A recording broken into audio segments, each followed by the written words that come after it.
शुभ प्रभात मित्रों, मेरा नाम है अजय मौर्य और स्वागत है आप लोगों का अजय सर जी यूट्यूब चैनल पर। साथियों, आप ही लोगों के बीच से एक प्रश्न आया था कि सर असिस्टेंट प्रोफेसर कैसे बने, अर्थात इस पर आप लोग एक वीडियो चाह रहे थे। तो आज के वीडियो में मैं बताऊंगा कि यदि आप असिस्टेंट प्रोफेसर बनना चाहते हैं तो कैसे बन सकते हैं। तो यहाँ देख लीजिए साथियों, टॉपिक है आज हमारा असिस्टेंट प्रोफेसर कैसे बने। तो साथियों, असिस्टेंट प्रोफेसर बनने के लिए क्या होगा, किसी भी सब्जेक्ट से पोस्ट ग्रेजुएट की डिग्री होनी चाहिए। अर्थात असिस्टेंट प्रोफेसर वही बन सकता है जो क्या किया हो, पोस्ट ग्रेजुएट हो किसी सब्जेक्ट से। अर्थात चाहे वह एमए हो, चाहे वह एमएससी हो, चाहे वह एमकॉम हो, मतलब पोस्ट ग्रेजुएट की डिग्री होनी चाहिए। ठीक है, लेकिन साथियों उसमें प्रतिबंध है कि जनरल का 55% होना चाहिए। जनरल का कम से कम 55% होना चाहिए। ओबीसी एससी के लिए 50% कम से कम होना चाहिए। आपको बताना चाहता हूं कि पहले ओबीसी एससी को भी 55% था, लेकिन बाद में इनको 5% की छूट दे दी गई। तो इस समय वर्तमान में जनरल 55%, ओबीसी एससी कितना 50% मार्क से क्या होना चाहिए, पोस्ट ग्रेजुएट की डिग्री होनी चाहिए। फिर उनको करना क्या होगा, फिर उनको साथियों एक एग्ज़ाम देना होगा। एक एग्ज़ाम देना होगा किसका, यूजीसी नेट का। हाँ साथियों, यूजीसी नेट का उनको एग्ज़ाम देना होगा। नेट का मतलब क्या होता है, अभिप्राय देखिए, national eligibility test. National eligibility test का फॉर्म फिल करना होगा। जब आप फॉर्म फिल करेंगे साथियों तो फिर परीक्षा होगी और फिर उसको आपको क्वालिफाई करना होगा। आपको क्या करना होगा साथियों, नेट को क्वालिफाई करना होगा।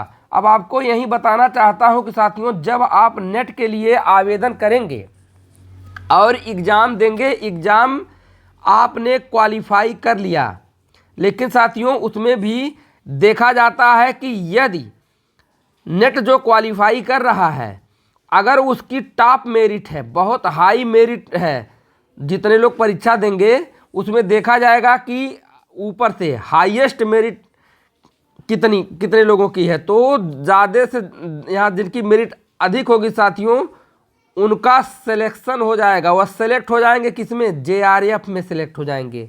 वह जेआरएफ का अभिप्राय है जूनियर रिसर्च फेलोशिप साथियों। यानी आप देंगे नेट की परीक्षा, नेट को क्वालिफाई करेंगे, लेकिन अगर आप उसमें बहुत अच्छा मार्क लाए, बहुत अच्छा एग्जाम आपका हो गया, तब आप सेलेक्ट हो जाएंगे जेआरएफ के लिए, जूनियर रिसर्च फेलोशिप के लिए।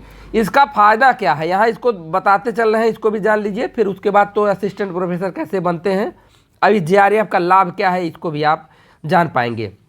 तो साथियों आपने नेट क्वालिफाई किया, नेट में आपकी हाई मेरिट निकल गई। हाई मेरिट अगर आ गई तो आप जेआरएफ में सेलेक्ट हो गए, अर्थात जूनियर रिसर्च फेलोशिप में सेलेक्ट हो गए।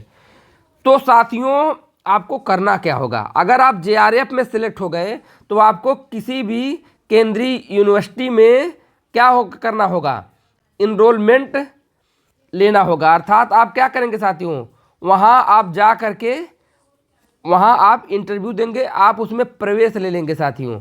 अब प्रवेश ले करके आपको क्या करना होगा, आपको रिसर्च करना होगा। यहाँ देखिए रिसर्च, आपको करना क्या होगा साथियों, रिसर्च करना होगा।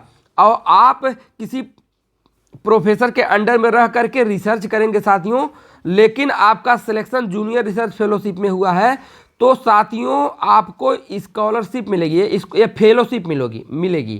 कितना मिलेगी साथियों, लगभग आप समझ लीजिए 35,000 रुपये आपको पर मंथ साथियों आपको क्या मिलेगा, यह फेलोशिप मिलेगा साथियों। तो आप अब यह 5 वर्ष तक मिलता है, 5 वर्ष तक मिलेगा साथियों। और इसी दौरान आप क्या करेंगे, अपनी पीएचडी को पूरा कर लेंगे। अर्थात साथियों यदि आप नेट क्वालिफाई किए, हाई मेरिट में गए तो जूनियर रिसर्च फेलोशिप आपको मिल जाएगा और आप किसी भी यूनिवर्सिटी में क्या करेंगे, इंटरव्यू दे करके आप वहाँ इनरोल हो जाएंगे और फिर आप किसी प्रोफेसर के अंडर में रह करके किसी टॉपिक पे रिसर्च करेंगे। किसी टॉपिक पे क्या करेंगे, रिसर्च करेंगे, लेकिन उस रिसर्च में आपको 5 वर्ष तक साथियों 35,000 रुपये पर मंथ आपको इतना मिलेगा। क्या फेलोशिप मिलेगा साथियों, और आपकी पीएचडी डिग्री कंप्लीट हो जाएगी। चलिए, अब तो ये तो हमने इतना बढ़ा दिया था जेआरएफ।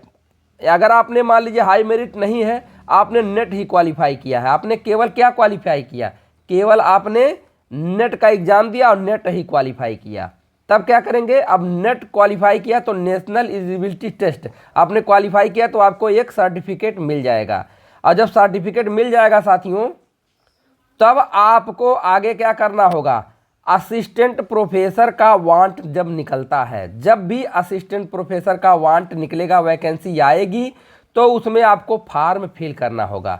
आप उसमें फॉर्म फिल करेंगे साथियों, और फिर एग्ज़ाम देंगे, पास होंगे, और फिर इंटरव्यू होगा।